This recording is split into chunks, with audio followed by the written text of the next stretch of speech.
بسم اللہ الرحمن الرحیم الباب الثالث فی ذکر احکام ما یشبہ الجملۃ وهو الظرف والجار والمجرور ذکر حکمہما فی التعلق۔ مغنی الادیب کے ابواب میں سے باب ثانی مکمل ہو چکا ہے۔ باب ثالث تیسرا باب ان چیزوں کے احکام کے بارے میں ہے جو جملے کے ساتھ شباہت رکھنے والی ہے، یعنی خود جملہ نہیں ہے لیکن شبیہ جملہ ہے، شبہ جملہ ہے، اور شبہ جملہ کے احکام باب ثالث میں بیان کریں گے۔ اب شبہ جملہ کیا ہے تو صاحب کتاب نے بتایا وَهُوَ الظرف والجار والمجرور، شبہ جملے سے مراد ظرف اور جار مجرور ہے۔ تو ظرف و جار مجرور کو شبہ جملہ کہا جاتا ہے، شبیہ جملہ ہے، جملے کی طرح ہے، خود جملہ نہیں ہے۔ تو باب ثالث میں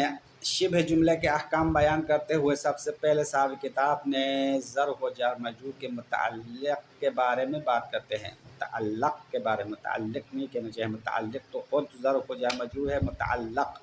جس کے ساتھ ظرف و جار مجرور تعلق ہونے والا ہے۔ تو متعلق چاہیے ظرف و جار مجرور جہاں کہیں بھی آ جائے کسی چیز کے ساتھ تعلق ہونا چاہے۔ اب وہ چیز کیا ہو سکتی ہے تو کہہ رہے کہ چار چیزیں ہو سکتی ہے۔ ظرف و جار مجرور کا متعلق یا فعل ہوگا، سب سے پہلا فعل کے ساتھ تعلق رکھے گا، دوسرا شبہ فعل کے ساتھ تعلق ہوگا، تیسرا ایسی چیز کے ساتھ تعلق ہوگا جو شبہ فعل میں تاویل ہوتا ہے،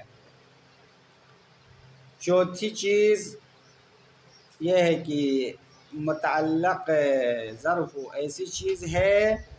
جو معنی فعل میں تاویل ہوتا ہے یا فعل کے معنی کی طرف اشارہ کرتا ہے، اور اس میں دو تعبیریں ہیں، ایک ما یشیر الی معنی ہو پہلے بتایا، اس کے بعد مثال دیتے ہوئے صاحب کتاب نے بما فیہ رائحتہ، یعنی متعلق ایسی چیز ہے جس کے اندر فعل کی بو ہے، یعنی فعل کے معنی کی بو آ رہی ہے، اس کے ساتھ ظرف و جار مجرور متعلق ہونا چاہیے۔ اگر یہ چار چیزیں موجود نہ ہو، کہیں پہ ظرف و جار مجرور استعمال ہوا ہے، اس سے پہلے فعل بھی نہیں ہے، شبہ فعل بھی نہیں ہے، شبہ فعل میں تعویل ہونے والی چیز بھی نہیں ہے، اور ایسی چیز بھی نہیں ہے جس کے اندر فعل کا معنی ہو یا فعل کے معنی کی بو ہو، تو متعلق کو محذوف ماننا پڑے گا۔ تو متعلق محذوف معنی کی دو صورتیں ہیں، ایک دفعہ متعلق محذوف رکھنا واجب ہے اور افعال عموم میں سے ہے، اس کو ظرف مستقر کہلاتے ہیں، ظرف مستقر، اور متعلق محذوف ماننا واجب ہونے کے چار موارد ہے۔ اب یہ باتیں کتاب میں ذکر نہیں ہوا، پہلے کتابوں میں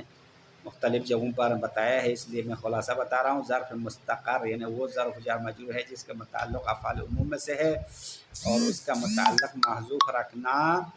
واجب ہوتا ہے۔ اس کی چار موارد ہے، اگر ظرف جار مجرور مبتدا کے لیے خبر ہو، ایک کسی ذوالحال کے لیے حال بن جائے، دو موصول کا صلہ بن جائے، اور چوتھا موصول کے لیے صفت بن جائے۔ ان چار موارد میں ظرف مستقر ہے، متعلق افعال عموم میں سے محذوف ہے۔ اگر متعلق افعال عموم میں سے نہ ہو اور محذوف ہو تو اس وقت محذوف رکھنا جائز ہوگا، اور اس کو کہتے ہیں ظرف لغو۔ اب یہاں پہ صاحب کتاب نے متعلق کی چاروں صورتوں کی ایک ایک کر کے مثال دی ہے۔ سب سے پہلی مثال فعل اور شبہ فعل کے ساتھ متعلق ہونے کے لیے سورہ الحمد کی آیت ہے، اہدنا الصراط المستقیم صراط الذین انعمت علیہم غیر المغضوب علیہم ولا الضالین۔ اس میں انعمت علیہم، علیہم جار مجرور ہے، متعلق انعمت ہے، فعل ہے۔ اس کے بعد غیر المغضوب علیہم، جو آخر میں علیہم ہے، یہ جار مجرور متعلق المغضوب ہے، المغضوب فعل نہیں ہے، شبہ فعل ہے، اس مفعول کا صیغہ ہے۔ صراط الذین یعنی اے اللہ ہمیں ان لوگوں کا راستہ دکھا دے جن پر آپ نے نعمتیں نازل کی ہے، غیر المغضوب علیہم ولا الضالین، اما ان لوگوں کا راستہ نہ دکھائے جو جن پر آپ نے غضب کیا ہے، جو مغضوب علیہم جن پر غضب کیا گیا ہے اور وہ گمراہ ہے۔ اب اس آیت میں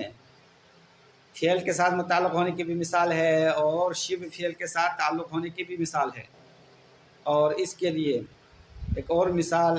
امیر المومنین علیہ السلام کا قول بھی لایا ہے، وَأُعِدَّتِ الْأَسْمَاءُ لِزَبَرَةِ الدَّاعِ إِلَىٰ فَصْلِ الْخِطَابِ، یہاں پہ بھی لِزَبَرَةِ الدَّاعِ متعلق اُعِدَّت فعل ہے، إِلَىٰ فَصْلِ الْخِطَابِ یہ جار مجرور متعلق الداعی ہے، یہ شبہ فعل ہے، داعی اسم فاعل کے لیے مثال ہے، یہاں متعلق شبہ فعل اسم فاعل استعمال ہوا ہے۔ اب مثالوں کا ترجمہ اور وضاحت جو ہے عبارت میں پڑھیں گے۔ پھر دوسری مثال دے رہے کہ ایسی چیز کے ساتھ متعلق ہونے کی مثال جو شبہ فعل میں تاویل ہونے والی ہے، یعنی ایسا لفظ ہے جو شبہ فعل میں تاویل ہوگا، خود شبہ فعل نہیں ہے بلکہ شبہ فعل کے معنی میں تاویل ہوگا۔ اس کی مثال قرآن کی آیت ہے، وَهُوَ الَّذِي فِي السَّمَاءِ إِلَٰهٌ وَفِي الْأَرْضِ إِلَٰهٌ، سورہ زخرف آیت نمبر 84۔ وَهُوَ الَّذِي اللہ وہ ذات ہے جو آسمان میں بھی معبود ہے اور زمین میں بھی معبود ہے۔ اب اس آیت میں ہوا مبتدا ہے، الذی موصول ہے، فی السمائی اصل میں ہوا فی السمائی ہے، ہوا مبتدا فی السمائی یہ جار مجرور ہے، اس کا متعلق جو ہے الہن کے ساتھ لگایا ہے، الہن، تو الہن وصف نہیں ہے، یہ شبہ فعل نہیں ہے بلکہ یہ مصدر ہے، اور فی السمائی و فی الارض الہن میں بھی فی الارض تعلق الہن کے ساتھ لگا دیا، اور الہن صفت نہیں ہے بلکہ یہ موصوف بنتا ہے، اور شبہ فعل نہ ہونے کے باوجود اس کے ساتھ تعلق ہونا کیوں جائز ہوا، کیوں صحیح ہوا؟ تو صاحب کتاب کہہ رہے کیونکہ الہن کے اندر معبودن کا معنی پایا جاتا ہے، معبود میں تاویل ہوگا، معبود شبہ فعل ہے، شبہ فعل کے معنی میں تاویل کرتے ہوئے الہن کے ساتھ فی السماء کو متعلق بنا دیا۔ اب یہاں پہ کوئی یہ نہیں کہہ سکتا ہے فی السماء خبر مقدم الہن مبتدا مؤخر بنا کے یہیں پہ جملہ مکمل کریں گے، الذی کے لیے صلہ بنائیں گے، تو یہ غلط ہے، کیونکہ ہوا تقدیم رکھنا پڑے گا تاکہ موصول کی طرف لوٹنے والے عائد موجود رہے، عائد سے خالی نہیں ہونا چاہیے، جملے صلے میں موصول کی طرف لوٹنے والے ضمیر ہونی چاہیے۔ اب وہ ضمیر ظاہر ہوتی ہے، کبھی مقدر ہوتی ہے، یہاں پہ ضمیر مقدر ہے۔ اس کے بعد آخری مثال ایسی چیز کے ساتھ تعلق ہونے کی مثال جس کے اندر فعل کا معنی پایا جاتا ہے یا فعل کی بو ہے، یا پہلی تعبیر میں ما یشیر الی معناہ، ایسی چیز ہے جو معنی فعل کی طرف اشارہ کرنے والی ہے، خود فعل بھی نہیں ہے، شبہ فعل بھی نہیں ہے۔ اس کے لیے بھی دو مثالیں دی ہے، شاعر کا قول ہے، ابو المنہال شاعر کا قول ہے، اور ایک اور شاعر کا قول یہاں پہ لایا ہے، اس میں جار مجرور کا تعلق اس میں ذات کی طرف دیا ہے، علم کے ساتھ دیا، اور علم تو نہ فعل ہے نہ شبہ فعل ہے، نہ شبہ فعل میں تاویل ہونے والا ہے، تو علم کے ساتھ اس میں ذات کے ساتھ یعنی متعلق ہونے کی وجہ یہ ہے کیونکہ ان دونوں اسم کو معنی فعل میں تاویل کیا، شجاعت اور جواد، جود و شجاعت میں تاویل کیا، شجاع اور جواد کے معنی میں تاویل کر کے جار مجرور کا متعلق بنا دیا۔ پھر اس بحث کے آخر میں قرآن کی ایک آیت میں کئی ترکیبیں جائز قرار دیا ہے متعلق کے لحاظ سے، ہاں وہ سورہ انعام آیت نمبر 3 ہے۔ اس آیت میں وَهُوَ اللَّهُ فِي السَّمَاوَاتِ وَفِي الْأَرْضِ يَعْلَمُ سِرَّكُمْ وَجَهْرَكُمْ وَيَعْلَمُ مَا تَكْسِبُونَ، اس آیت میں فِي السَّمَاوَاتِ وَفِي الْأَرْضِ یہ جار مجرور ہے، اس کا متعلق کیا ہونا چاہیے؟ تو اس میں 3 احتمال ہے۔ ایک احتمال یہ ہے کہ یعلم کا متعلق ہو، فی السماوات و فی الارض متعلق یعلم ہو جو بعد میں ذکر ہوا۔ دوسرا احتمال یہ ہے کہ خود اللہ کا متعلق ہو، یعنی هو اللہ فی السماوات، ابھی ہمارے مالک گفتگو اسی میں ہے، یعنی خود لفظ اللہ جو اللہ کا نام ہے، علم ہے، اس میں ذات ہے اللہ کے لیے، اس کے متعلق ہو سکتا ہے کیونکہ اللہ کے اندر معنی معبود پایا جاتا ہے۔ بس یہ پہلا احتمال ہے۔ ہاں، دوسرا احتمال یہ علموں کے متعلق ہونے کا احتمال ہے۔ تیسرا احتمال سرکم و جہرکم کا متعلق ہو جائے، یہ بھی احتمال ہے۔ بس 3-4 احتمال اس آیت میں پایا جاتا ہے۔ صاحب کتاب کہتے ہیں علماء نے ان 2-3 احتمال میں سے سرکم و جہرکم کے متعلق بنانے کو رد کیا، کیونکہ سرکم و جہرکم مصدر ہے، تو مصدر کا معمول اس پر مقدم ہونا صحیح نہیں ہے، کیونکہ جار مجرور معمول شمار ہوتا ہے اور اس کا جو متعلق ہے وہ عامل ہے۔ تو سرکم و جہرکم چونکہ مصدر ہے، وہ اس کا معمول اس سے پہلے آنا قوانین نحو کے لحاظ سے غلط ہے۔ اور دوسرا اشکال یہ ہے کیونکہ سرکم و جہرکم 2 عامل ہے، ایک معمول میں جھگڑا ہوگا، یہ باب تنازع میں سے شمار ہوگا، اور باب تنازع کا قانون یہ ہے کہ جب 2 عامل ایک معمول میں جھگڑا کرے تو دونوں معمول عامل کے بعد آنا چاہے، عامل سے پہلے نہیں آ سکتا ہے، لیکن یہاں پہ الٹا ہو گیا، سرکم و جہرکم 2 عامل اس معمول میں جھگڑا کر رہا ہے جو اپنے سے پہلے آئے ہیں، یعنی معمول عامل سے مقدم ہوا ہے اور مقدم میں تنازع جاری کرنا غلط ہے۔ یہ 2 اشکال ہے، اس 2 اشکال کی بنا پر سرکم و جہرکم کے لیے متعلق بنانا ظاہراً صحیح نہیں لگتا، لیکن صاحب کتاب کہہ رہے کہ یہ اشکال صحیح نہیں ہے، جو سرکم و جہرکم کے متعلق بنانے پر جو اشکال کیا ہے وہ درست نہیں ہے، کیونکہ سرکم و جہرکم مصدر ہے۔ اب اس مصدر کا معمول مقدم ہونا منع ہے جو حرف مصدری اور فعل مضارع کے ساتھ مقدر ہو۔ ہاں، مصدر کی جگہ پر حرف مصدری یعنی ان مصدری اور فعل مضارع کے ساتھ رکھنا فرض کیا جائے یا مقدر ہو تو اس کا معمول مقدم نہیں ہوتا ہے، لیکن یہاں پہ مصدر ایسا نہیں ہے جس کی جگہ پر فعل اور ان مصدریہ رکھے۔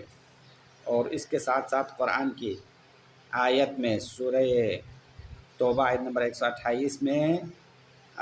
متعلق فعل سے پہلے آیا ہے اور باب تنازع کی شکل بھی پیدا ہو گئی ہے۔ بالمؤمنین رؤوف الرحیم، اب دیکھو بالمؤمنین جار مجرور متعلق ہے یا رؤوف کے ساتھ یا رحیم کے ساتھ، بس یہ دونوں وصف تنازع ہے بالمؤمنین پر، تو یہاں عامل پہلے معمول میں تنازع کر رہا ہے، 2 عامل پہلے گزشتہ معمول میں جھگڑا کر رہا ہے، تو اس کا مطلب یہ ہوا کہ باب تنازع میں دونوں معمول عامل کے بعد آنا لازم نہیں ہوگا بلکہ عامل سے پہلے بھی ہو سکتا ہے۔ پھر آخر میں اس صورت کی مثال دیتے ہیں جہاں متعلق محذوف رکھنا چاہیے۔ اب محذوف رکھنا جیسے کہ میں نے پہلے خلاصے میں بتا دیا کہ متعلق محذوف رکھنا کبھی واجب ہوگا کبھی جائز ہوگا۔ اب یہ مثال جو دیا ہے وہ جائز والی مثال ہے، متعلق محذوف رکھنا واجب والی صورتیں نہیں ہیں۔ وَإِلَىٰ ثَمُودَ أَخَاهُمْ صَالِحًا، ہم نے قوم سمود کی طرف ان کے باعث صالح کو بھیجا، تو وَإِلَىٰ ثَمُودَ یہ جار مجرور متعلق ہے، کس کا متعلق ہے؟ تو ظاہراً اس کے متعلق گزشتہ 4 چیزوں میں سے کچھ بھی نہیں ہے، نہ فعل نظر آتا ہے، نہ شبہ فعل ہے، نہ تعویل، شبہ فعل میں تعویل ہونے والی کوئی چیز ہے، نہ ایسی چیز ہے جس کے اندر فعل کا معنی پایا جائے، کچھ بھی نہیں ہے، تو متعلق محذوف ماننا پڑے گا اور قرینہ حالیہ سے پتہ چلے گا ارسلنا تقدیر میں ہے، یعنی وَأَرْسَلْنَا إِلَىٰ ثَمُودَ أَخَاهُمْ صَالِحًا، کیونکہ یہاں قرینہ حالیہ یہ ہے کیونکہ گفتگو ایک نبی کے بارے میں ہو رہی ہے جس کو بھیجا ہے، ایک نبی کے بھیجنے کے بارے میں، قوم کی طرف بھیجنے کے بارے میں، مبعوث کرنے کے بارے میں بات ہو رہی ہے، تو یہ قرینہ بنتا ہے، کیونکہ یہاں پہ ارسلنا ہونا چاہیے ورنہ معنی صحیح نہیں ہوگا۔ بس یہاں تک ایک درس مکمل ہو جائے گا، اس کے بعد اگلے درس میں متعلق کے بارے میں مزید گفتگو ہے، وہ انشاءاللہ درس نمبر 2 میں باب ثالث کا دوسرا درس، پھر متعلق کے بارے میں بات ہوگی۔ ابھی ہم عبارت شروع کریں گے۔ ذکر حکمہما فی التعلق، باب ثالث میں شبہ جملے کے باتیں ہیں، شبہ جملے کے احکام بتانا ہے، تو کہہ رہے کہ سب سے پہلا حکم یہ ہے کہ ذکر حکمہما فی التعلق، ظرف و جار مجرور کے حکم تعلق کے بارے میں ہے۔ سب سے پہلا حکم اس کے متعلق کے بارے میں بیان ہے۔ لابد من تعلقہما بالفعل او ما یشبہہ، ضروری ہے کہ ظرف و جار مجرور فعل کے ساتھ تعلق رکھے، او ما یشبہہ، یا ایسی چیز کے ساتھ تعلق رکھے جو فعل کے ساتھ شباہت رکھنے والی ہے، او ما اول بما یشبہہ، یا ایسی چیز کے ساتھ متعلق ہونا چاہے جو شبہ فعل میں تعویل کی جاتی ہے، او ما یشیر الی معنی ہو، یا ایسی چیز کے ساتھ تعلق ہونا چاہے جو معنی فعل کی طرف اشارہ کرنے والی چیز ہے۔ فإن لم يكن شيء من هذه الأربعة موجودان قدر، اگر مذکورہ چیزوں میں سے، مذکورہ 4 چیزوں میں سے کوئی بھی موجود نہ ہو تو قدر، متعلق کو تقدیر میں رکھا جائے گا، کما سیاتی، جیسے کہ ان قریب مثالیں آنے والی ہے۔ مثال التعلق بالفعل وشبہہ، فعل اور شبہ فعل کے ساتھ متعلق ہونے کی مثال قولہ تعالی، اللہ کا قول ہے، قرآن کی آیت ہے، انعمت علیہم غیر المغضوب علیہم، یہاں پہ علیہم، پہلا علیہم انعمت فعل کے ساتھ متعلق ہے، غیر المغضوب علیہم میں علیہم المغضوب کے متعلق ہے اور یہ شبہ فعل ہے۔ وقول امیر المومنین علیہ السلام، اور دوسری مثال امام علیہ السلام کا قول ہے، امام علیہ السلام کا قول ہے وَأُرْعِدَتِ الْأَسْمَاءُ لِزَبَرَةِ الدَّاعِ إِلَى فَصْلِ الْخِطَابِ، قیامت کے حالات بیان کرتے ہوئے امام فرما رہے کہ وَأُرْعِدَتِ الْأَسْمَاءُ، کانیں لرز جائے گی،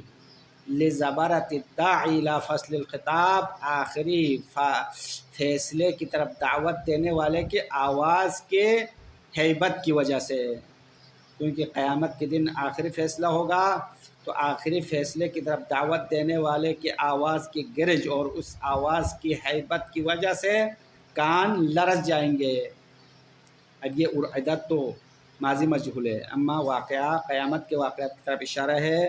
کیونکہ قیامت کے واقعات محقق الوقوع ہے، جس کا واقع ہونا 100% درست ہے، اس لیے ماضی کا صیغہ استعمال کرتے ہیں، معنی مستقبل کا کرنا چاہیے۔ اب اس مثال میں آپ نے دیکھا لِزَبَرَةِ الدَّاعِ، یہ جار مجرور متعلق ارعدت ہے، فعل کے متعلق ہے، اِلیٰ فصل الخطاب متعلق الدَّاعِ ہے، الدَّاعِ اسم فاعل کا صیغہ ہے، شبہ فعل ہے، بس فعل شبہ فعل کی مثالیں مکمل ہو گئی۔ ومثال التعلق بما اول بمشبہ الفعل، اور جار مجرور ایسی چیز کے ساتھ تعلق ہونے کی مثال جو شبہ فعل میں تعویل ہونے والی ہے، قولہ تعالی، اللہ کا قول ہے وَهُوَ الَّذِي فِي السَّمَاءِ إِلَٰهٌ وَفِي الْأَرْضِ إِلَٰهٌ، کہ اللہ وہ ذات ہے جو آسمانوں میں بھی معبود ہے اور زمین میں بھی معبود ہے۔ اب اس آیت میں فی السماء اور فی الارض یہ 2 جار مجرور ہے، دونوں متعلق الہ ہے، ای وَهُوَ الَّذِي هُوَ إِلَٰهٌ فِي السَّمَاء، بس یہاں ہوا تقدیر میں ہے، ہوا مبتدا، الہ خبر ہے، فی السماء جار مجرور ہوگا، وفی الارض بھی جار مجرور متعلق ہوگا۔ ففی متعلقۃ بِالہ، بس اس آیت میں فی جو جار مجرور 2 دفعہ آیا ہے، فی السماء اور فی الارض دونوں متعلق الہ ہے، وَهُوَ اسم غیر صفت، اور الہ سادہ اسم ہے، صفت نہیں ہے، یعنی اسم فاعل مفعول جو شبہ فعل والے اوصاف میں شمار نہیں ہوتا ہے، بدلیل انہ یوصف، اس قرینے کے ساتھ کہ اس کی صفت لائی جاتی ہے، یہ خود کسی کے لیے صفت نہیں بننے والا ہے۔ فتقول، آپ کہو گے الہ واحد، بس یہاں الہ موصوف ہے، واحد صفت ہے، ولا یوصف بہ، اور اس کے ذریعے سے کسی چیز کے لیے صفت نہیں لائی جاتی ہے، لا یقال نہیں کہا جاتا ہے شیء الہ، شیء کو موصوف بنا، الہ کو صفت بنانا غلط ہے۔ پھر بھی الہ کا متعلق کیوں ہوا؟ تو کہہ رہے وَإِنَّمَا صَحَّ التَّعَلُّقُ بِهِ، بے شک اس کے ساتھ متعلق ہونا صحیح ہوا، لِتَعَوُّلِهِ بِمَعْبُودٍ، الہ کو معبودین میں تعویل کرتے ہوئے، وَإِلَٰهٌ خَبَرٌ لِهُوَ مَحْذُوفًا، اور ترکیب میں الہ ہوا محذوف کے لیے خبر ہے، ہوا مبتدا محذوف ہے، الہ خبر ہے۔ وَلَا يَجُوزُ تَقْدِيرُ إِلَٰهٍ مُبْتَدَأً، اور اس طرح ترکیب کرنا جائز نہیں ہے کہ الہ مبتدا فرض کرے، مخبراً عنہ بالظرف، اور اس کے لیے ظرف کے لیے سے خبر دی جائے، مثلا آپ نے ترکیب یوں کیا فی السماء خبر مقدم، الہ مبتدا مؤخر، اس طرح ترکیب کی، او فاعلا بالظرف یا اسی میں یہ جملے ظرفیہ بنا دے، مثلا الہن کو فی السمائی کے لیے فاعل قرار دے، یا مجرور ظرف کے لیے اس میں مرفوع کو فاعل بنا دے، تو فی الارض الہن میں الہن فی الارض کے لیے فاعل بنا دے تو جائز نہیں ہے، ولا یجوز، اس طرح فرض کرنا جائز نہیں ہوگا، کیونکہ لأن الصلۃ حینئذ خالیۃ من العائد، کیونکہ اس وقت صلہ عائد سے خالی ہے، تو صلہ موصول کی طرف لوٹنے کی ضمیر سے خالی ہونا غلط ہے، اس لیے ترکیب پہلی والی ترکیب ٹھیک ہے، ہوا مبتدا محذوف ہے، الہن کو خبر ماننا پڑے گا۔ ومثال التعلق بما فیہ رائحتہ، اور اس چیز کی مثال جس میں جار مجرور ایسے یا ایسی چیز کے ساتھ تعلق ہوا ہے جس میں فعل کے معنی کی بو ہے، یا او ما یشیر الی معنی ہو، جیسا کہ شروع میں بتایا تھا کہ جار مجرور کا تعلق ایسے لفظ کے ساتھ ہے جس کے اندر فعل کی بو ہے، فعل کے معنی کی بو پائی جاتی ہے، قول ابی المنہال، و مثال التعلق مبتدا ہے، قول ابی المنہال یہ خبر ہے، یعنی جس کے اندر فعل کی بو ہے اس کے ساتھ تعلق ہونے کی مثال ابو المنہال شاعر کا قول ہے۔ ابو المنہال نے شعر پڑھا، انا ابو المنہال بعض الاحیان، میں ابو المنہال ہوں بعض الاحیان، بعض اوقات میں، بعض وقت میں، لیس علی حسبی بزولان، میرے حسب جو ہے بس نہیں ہے، زولان یعنی حقیر نہیں۔ دوسری مثال وقولہ، شاعر کا قول ہے، اب یہ شاعر کا نام نہیں لیا، کون ہے پتہ نہیں ہے، اس لیے وقولہ انا ابن معاویہ، ہاں یہ شاعر نے اپنا نام بھی بتا دیا شعر میں، ابن معاویہ کہہ رہے کہ میں ابن معاویہ ہوں، اذا جد النقر، جب جنگ کا نقارہ بجتا ہے، جنگ سے پہلے جو آواز نکالتے ہیں اس کو نقارہ جنگ کہتے ہیں، تو جب نقارہ بجتا ہے، وجاءت الخیل اصابیہ زمار، اور گھوڑے آ جاتے ہیں یا آ گئے ہیں اصابیہ یعنی پراکندہ، بکھرے ہوئے زمار، گروہ کی شکل میں۔ ان دونوں اشعار میں بعض الاحیان پہلے شعر میں آیا ہے، ظرف ہے، از جد النقر دوسرے شعر میں از آیا ہے، از بھی ظرف ہے، دونوں ظرف کا متعلق اس میں علم کے ساتھ ہوا ہے، ابن معاویہ اور ابو المنہال کا متعلق بنا دیا، فتعلق بعض و از بالاسمین العلمین، بالاسمین علمین، بس یہاں پہ بعض اور از دونوں کو دو اسم علم کا متعلق بنا دیا، لا لتعولہما باسم یشبہ الفعل، اب یہ علم کے ساتھ متعلق بنانا اس وجہ سے نہیں ہے کیونکہ ان دونوں کو اس میں شبیہ فعل میں تعویل کیا ہو، تعویل والا مسئلہ نہیں ہے یہاں پہ، بل لما فیہما من معنی قولک الشجاع او الجواد، بلکہ ان دونوں اسم میں، دونوں علم میں آپ کا قول شجاع اور جواد کا معنی پایا جاتا ہے۔ دوسرے میں ابن معاویہ اپنی شجاعت کی بات کرے تو اپنا نام جب لیا ہے تو اپنی شجاعت بیان کرنا مقصد ہے، اور پہلے شعر میں ابو المنہال اپنے نام کے اندر معنی جواد اور سخاوت کرم کا ذکر کیا ہے، بس اس بنا پر ابو المنہال کا متعلق بنانا درست ہے، ابن معاویہ کا متعلق بنانا درست ہے۔ وتقول، آپ کہو گے، ایک اور مثال دیتے ہیں، فلان حاتم فی قومہ، فلان شخص اپنے قوم میں حاتم ہے، تو حاتم تو ایک بندے کا نام ہے، علم ہے، پھر بھی اس کے متعلق بنانا جائز ہوا، فی قومہ جار مجرور متعلق حاتم ہے، کیونکہ حاتم کے اندر معنی جود پایا جاتا ہے، حاتم طائی سخاوت اور جود میں مشہور زمانہ شخص ہے۔ فتعلق الظرف بما فی حاتم من معنی الجود،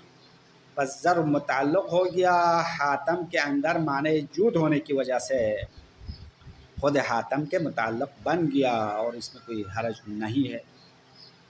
وقد اجیز فی قولہ تعالی وهو اللہ فی السماوات وفی الارض یعلم سرکم وجہرکم ویعلم ما تکسبون، تعلقہ باسم اللہ، اور فرما رہے ہیں کہ بے شک اللہ کے اس قول میں جائز قرار دیا گیا. اجیزہ فعل مجہول ہے، اس کے نائب فاعل آیت کے آخر میں ہے. تعلقہ بسم اللہ، اس آیت میں خود لفظ اللہ کے نام کے ساتھ تعلق ہونا جائز قرار دیا گیا.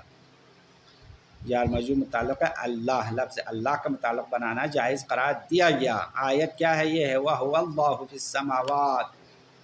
وہ اللہ ہے آسمانوں میں، وفی الارض زمین میں، یعلم سرکم، اللہ تمہارے راز کو جانتا ہے، وجہرکم، اور تمہارے ظاہر کو بھی جانتا ہے، ویعلم ما تکسبون، اور ہر اس چیز کو جانتا ہے جو تم کسب کرتے ہو، تم لوگ انجام دیتے ہو، وہ سب اللہ جاننے والا ہے. اب اس آیت میں اجیزہ تعلق ہو بسم اللہ، جار مجرور کا متعلق اسم اللہ کے ساتھ لگانا درست ہو گیا، جائز ہو گیا. وَإِن كَانَ عَلَمًا، اگرچہ اللہ علم ہے، اللہ کا نام ہے. عَلَى مَعْنَى وَهُوَ الْمَعْبُودُ، تو اللہ کے ساتھ متعلق بنانا کس بنیاد پر جائز قرار دیا گیا؟ اس معنی کی بنیاد پر کہ اللہ یعنی معبود ہے جس کی عبادت کی جاتی ہے. یا او وَهُوَ الْمُسَمَّى بِهَذَا الْاسْمِ، یا معنی مسمى میں تعویل کریں گے کہ اللہ وہ مسمى ہے جس کے لیے یہ نام رکھا گیا ہے. المسمى کے معنی میں تعویل کرتے ہیں. بس یہ ایک ترکیب اس آیت میں ہے. دوسری ترکیب وَأُجِيزَ تَعَلُّقُهُ بِيَعْلَمُ وَبِسِرَّكُمْ وَجَهْرَكُمْ، اور جار مجرور کا متعلق یعلم کے ساتھ قرار دینا بھی جائز قرار دیا گیا ہے، اور سرکم و جہرکم کا متعلق بنانا بھی جائز قرار دیا گیا. وَرُدَّ الثَّانِي، صاحب کتاب کہہ رہے کہ دوسری ترکیب کو رد کیا گیا ہے، کیونکہ بِأَنَّ فِيهِ تَقْدِيمُ مَعْمُولِ الْمَصْدَرِ، کیونکہ اس میں مصدر کا معمول مقدم ہونا لازم آتا ہے، اور یہ صحیح نہیں ہے. اور دوسرا اشکال یہ ہے کہ وَتَنَازَعَ عَامِلَيْنِ فِي مُتَقَدِّمٍ، اور دو عامل معمول مقدم میں جھگڑا کرنا لازم آئے گا، اور یہ بھی صحیح نہیں ہے. بس اس بنا پر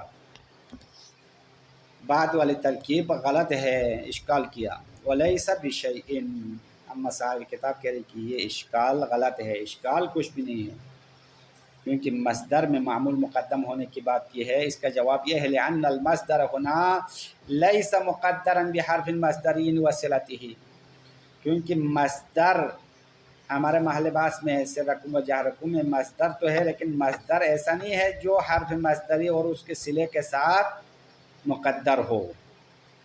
یعنی مصدر کی جگہ پر حرف مصدری اور اس کا صلہ یعنی ان مصدریہ اور فعل مضارع اس کی جگہ پر رکھنا ہو تو آپ کی بات درست ہے، اس کا معمول مقدم نہیں ہو سکتا،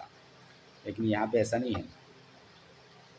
اور دوسری بات انہوں نے یہ اشکال کیا تھا کہ باب تنازع میں دو عامل معمول مقدم میں تنازع کرنا ٹھیک نہیں ہے. تو یہ بات بھی غلط ہے، کیونکہ قرآن کی آیت میں ایسا ہوا ہے، دو عامل بعد میں آیا ہے، معمول مقدم ہے، دونوں کا تنازع جاری ہے. وَلِأَنَّهُ قَدْ جَاءَنَا بِالْمُؤْمِنِينَ رَءُوفٌ رَحِيمٌ، بالمؤمنین رؤوف الرحیم میں رؤوف الرحیم دو عامل ہے. رؤوف صفت ہے، صفت مشبہہ، رحیم بھی صفت مشبہہ ہے، اور ان دونوں سے پہلے بالمؤمنین جار مجرور ہے، تو بالمؤمنین پر دونوں عامل کا جھگڑا ہے. والظرف متعلق بأحد الوصفین قطعا، بس اس آیت میں بالمؤمنین جار مجرور ہے، یہاں ظرف جار مجرور کی جگہ پر استعمال کیا. جار مجرور دو وصف میں سے کسی ایک کے ساتھ یقیناً متعلق ہے، تو دوسرا جو ہے خالی ہوگا. یعنی بالمؤمنین متعلق رؤوف لگائے تو رحیم کے لیے معمول محذوف رکھنا پڑے گا، کیونکہ باب تنازع میں جھگڑے کے بعد معمول ایک عامل کو دیا جائے گا، دوسرے کے لیے معمول ضمیر رکھنا پڑے گا یا تقدیم رکھنا ہوتا ہے. فَقَضَا ہونا اسی طرح یہاں پہ بھی ہے، سرکم و جہرکم دو عامل ہے اور دونوں فی الارض و فی السماوات میں جھگڑا کر رہا ہے. بس باب تنازع میں یہ ضروری نہیں ہے کہ حتماً معمول دونوں عامل کے پیش آ جائے، بلکہ پہلے بھی ہو سکتا ہے. بس یہ بحث مکمل ہو گیا. اس کے بعد آخری صورت کہ جار مجرور ضرب مظروف کے لیے متعلق ظاہراً نظر نہ آئے تو متعلق محذوف ماننا پڑے گا. وہ مثال التعلق بالمحذوف، محذوف کے متعلق ہونے کی مثال قولہ تعالی، اللہ کا فرمان ہے قرآن کی آیت میں، اللہ فرما رہے کہ وَإِلَىٰ ثَمُودَ أَخَاهُمْ صَالِحًا، سورہ ہود کی آیت ہے کہ ہم نے قوم سمود کی طرف ان کے باعث صالح کو بھیجا. بس الی سمودہ متعلق ہے ارسلنا ہے، یعنی ارسلنا الی سمودہ بتقدیر و ارسلنا، یہاں پہ ارسلنا تقدیم رکھتے ہوئے آیت کا معنی پورا کرنا پڑے گا. ولم یتقدم ذکر الارسال، در حالانکہ ارسال کا لفظ پہلے مقدم نہیں ہوا ہے، پھر بھی ارسلنا کیوں رکھا؟ یہاں قرینہ حالیہ ہے. ولیکن ذکر النبی والمرسل الیہم یدل علی ذلک، کیونکہ نبی کا ذکر کرنا اور ان لوگوں کا ذکر کرنا جس کی طرف نبی بھیجا گیا، مثلا قوم سمود کا ذکر کرنا، خود نبی کا ذکر کرنا، یدل علی ذالک، اس ارسلنا پر دلالت کرتا ہے. بس قرینہ حالیہ موجود ہے، متعلق محذوف ماننا پڑے گا. وصلی اللہ